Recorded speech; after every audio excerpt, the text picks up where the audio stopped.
All right, guys, what's going on? Welcome back to the Everything College Football Podcast. Today we'll be doing Week 9 preview and predictions for the CUSA Tuesday and Wednesday night games. There's a 4-game slate going on. We're going to dish out some predictions. Did pretty well in these last weeks, so I figured I'd go ahead and make a video for you guys to get some bets placed on these very interesting matchups. Getting things started on Tuesday at Kennesaw State, going to FIU. Both of them coming off of big victories last week. 2.5-point favorites are the Owls for FIU. Dexter Williams got the start at quarterback. He put on a clinic. This is a guy that had 75% completion rating, 4 touchdowns, nearly 300 yards. It was a splendid performance for him, and that was with their top receiver, Gabriel Bernard, kind of taking a back seat. He only had a couple of yards, about 35 yards on 7 receptions. So if they can start to get him built in with Williams potentially now looks like the starting quarterback, then I think they can continue to ascend on that side of the ball for KSU, though, in the past game, they had a few good contests, but that was the best one of the year so far. Their run game's not been bad. Coleman Bennett in the backfield, about 4 yards per carry as a team, so they have respectable balance if they can have that consistency through the air. For Kennesaw, the O-line's not that great, going up against a run defense that's been quite respectable this year. There's no real standout for them on the offensive line, but good linebackers for the Panthers and Josiah Taylor, Johnny Chaney for FIU. This is a defense that does give up about 28 points per game in terms of run defense, 142 and a half. Like I said, respectable, nothing that's great. The pass defense for FIU, they did get smoked by UConn, but then they turned it around last week and completely blanked a really good passing offense from Western Kentucky. They filled every pass lane, allowed very few explosives, had 3 interceptions, were able to move the opposing quarterback off his spot a lot for WKU. Brian Blades and Mr. Clark, they're standouts in the back end. So it was quite impressive. A resurgence all around for this defense to do that to Western Kentucky on the road as well after looking quite pitiful against UConn, losing by 41 2 weeks ago. They had the bye week. They regrouped. They looked good. Third win of the year. This team is now at 3-3, and they're continuing the battle potentially for a bowl game. I think for FIU, they're going up against a defense in KSU that's allowing 14 points per game over the last 4 wins. The run game is the identity of this Panthers offense, and the opposition's allowing 115 rush yards per game over that win streak. So this is going to be a tough matchup for them. Keon Owens, Anthony Carey running with a purpose last week. They were on fire. They helped put up 249 rushing yards, 6 and almost a half yard per play. Two very good running backs. Owens has always been tremendous. So Carey's just right there alongside him trying to develop this nice 1-2 punch. Keon Jenkins, at quarterback. Had a good game, but most part the passing game has been weak this season, and they're going up against a pass defense that's been quite solid for Kennesaw. I think this is a hard game to pick. Both coming off big wins, quite easy. They didn't really have to do a whole lot because when you look at the final score, they dominated. I think FIU, with its run game, though, and its ability to shut things down on defense compared to what they did last week. That's probably quite competitive, versus a top flight group. I'll take them to win on paper. I think KSU is the far better team. But coming back home after that nice win against a really good offense and with the run game really taking over, that's impressive. So I think as 2.5-point underdogs, they're going to get the job done at home. Very tough one to predict overall, though. Going down at 7:30 right after this one gets started.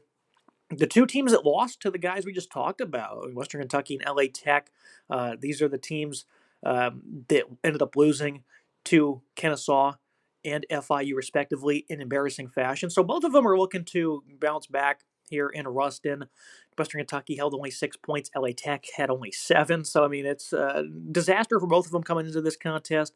Kentucky, pass-heavy squad. Maverick McIver looked bad last week, forcing a lot of throws, not finding much room in the pass game. WKU, they've really been skating by before that with 2 close conference games being victories for them, and it finally got handed to them at home against FIU. They're like 10-point favorites in that game, though. They didn't even score 10 points, so not ideal. And the Bulldogs, 110th in pass defense. They have 11 interceptions on the year, though.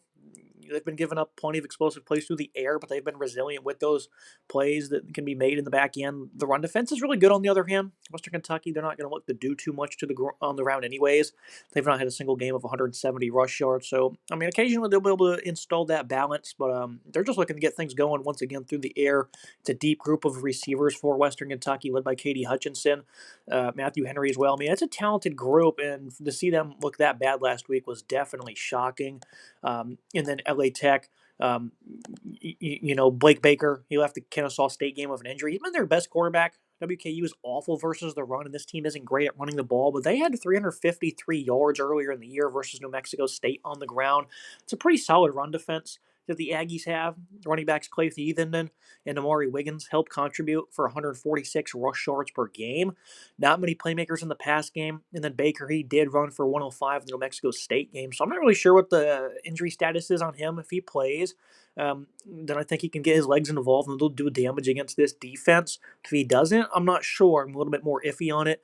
I think overall, I just cannot trust this Western Kentucky defense. I've seen them the last few weeks in action. They rely on big moments and short yardage or turnovers, plays in the red zone. And they're just terrible, dude. I've seen Western Kentucky play numerous times this year. They were awful against the run last year. I think the offense for the Hilltoppers could bounce back, and they most likely should. But they're just too brutal. And I think if Baker plays, I'm going to take the home team. WKU to cover and keep it close. The LA Tech offense is pretty bad themselves, but like I just alluded to against New Mexico State, they've shown the capability to do damage. And against Southern Miss, they beat a good Eagles squad due to some big plays. They had a pick six. They had a fourth down stop, so their defense was able to give them some juice, and their offense also put together a couple of drives. So I'm not confident in the LA Tech offense. I don't think they're fully incompetent, though, and I think they should do well on the ground. And this defense for WKU is just so bad. I've watched them again for a couple weeks now. They seem to bail themselves out when times get tough, which is great, but that didn't work last week. They were not able to get off the field very much at all. So I'm going to take LA Tech 4.5, probably a little bit too big.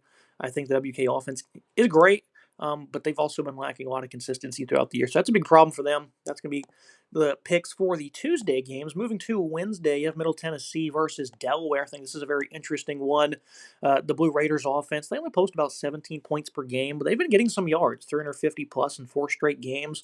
The run game has been very poor, but quarterback Nicholas Viatiato, he's a veteran. He's been carrying the load, 240 plus passing in that 4-game stretch. 8 touchdowns, 4 picks this year for him. Secondary for Delaware has not been bad, but opponents are quite efficient against them. I think for Middle Tennessee, their offensive line is quite horrible.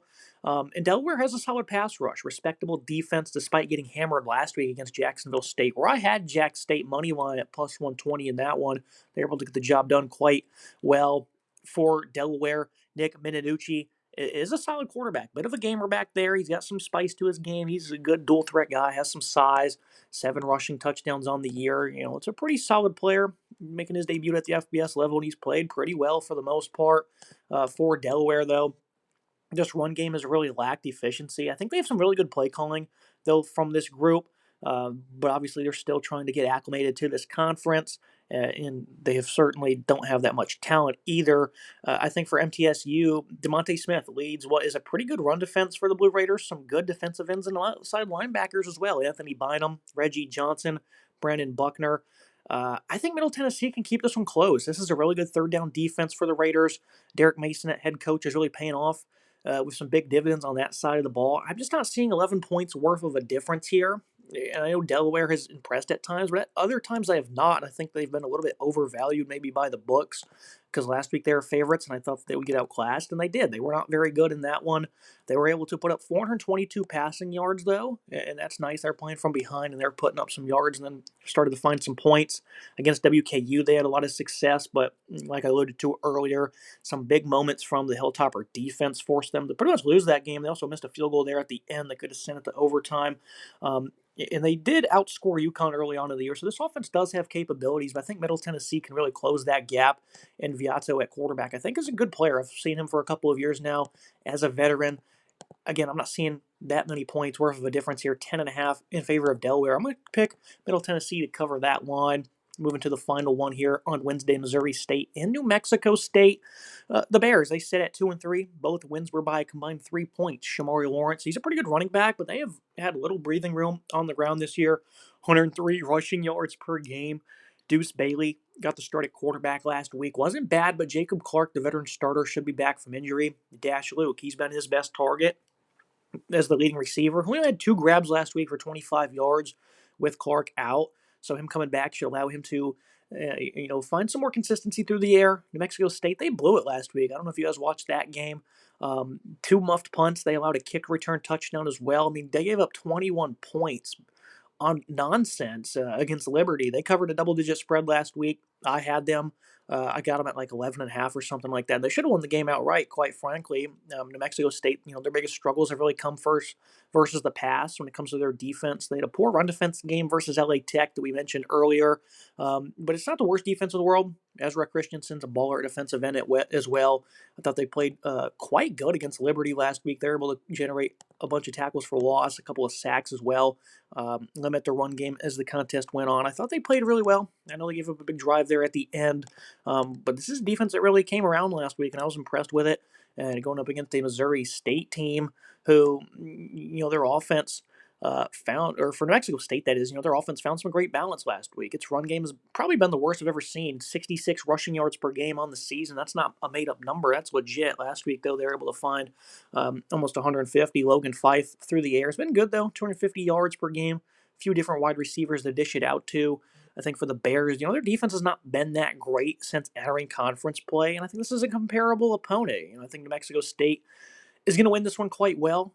Without that awful special teams that basically gave Liberty all their points, the defense played a very good game. I think being back at home, they're going to keep up that balance that they established last week with Fife.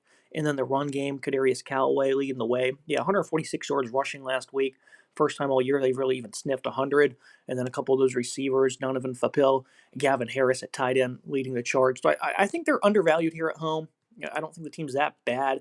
I couldn't really explain why Missouri State's getting 1.5. Maybe Clark coming back is a big reason for that, and maybe the books are expecting the Aggie offense to just kind of regress from the success they showed last week. But again, I mean, it was all self-inflicted wounds, and this was a close spread a couple weeks ago against Sam Houston State as well, and they beat them 37-10. So this team's not as bad as the books are indicating, despite having a sluggish start, 1-3 or 2-2 that is out of the gates over the first 4. It barely beat Bryant, barely beat Tulsa, but I think this team is starting to improve on a weekly basis, and they're going to get the job done here as slight home dogs. That's going to be it for today's episode. If you guys like, comment, subscribe. See you next time.